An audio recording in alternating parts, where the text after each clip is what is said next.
El seu nom original era de Norma Jean Monterson.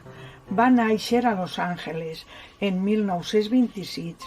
Va ser una actriu, modelo i cantant americana, famosa per interpretar en nombroses pel·lícules de gran èxit de la dècada dels 50, convertir-se en un símbol de xicoteta pantalla.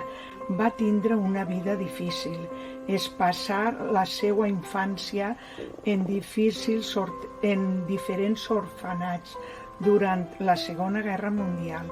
Va treballar en una fàbrica, que és quan va conèixer a un fotògraf de cine, el qual la va proposar per a treballar en papers curts, totalment fascinat per la seva bellesa i el seu talent a l'hora d'actuar.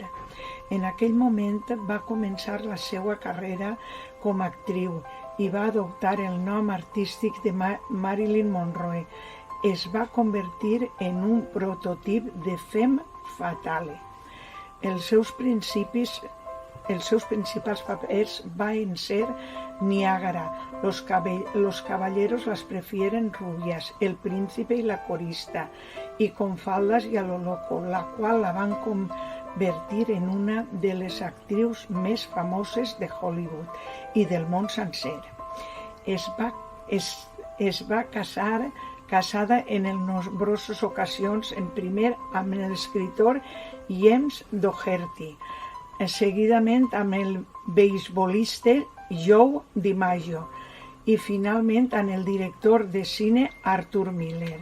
La vida convulsa que va portar la dugueren a un quadre d'ansietat, depressió i altres de pànic.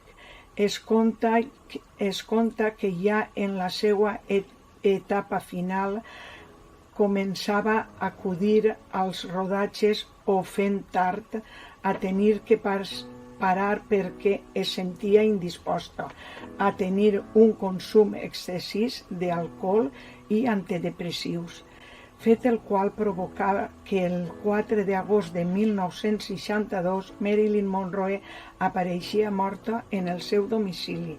La causa de la seva mort fue la ingesta de barbitúrics, donada la qual és probable pensar que l'actriu va voler suïcidar-se.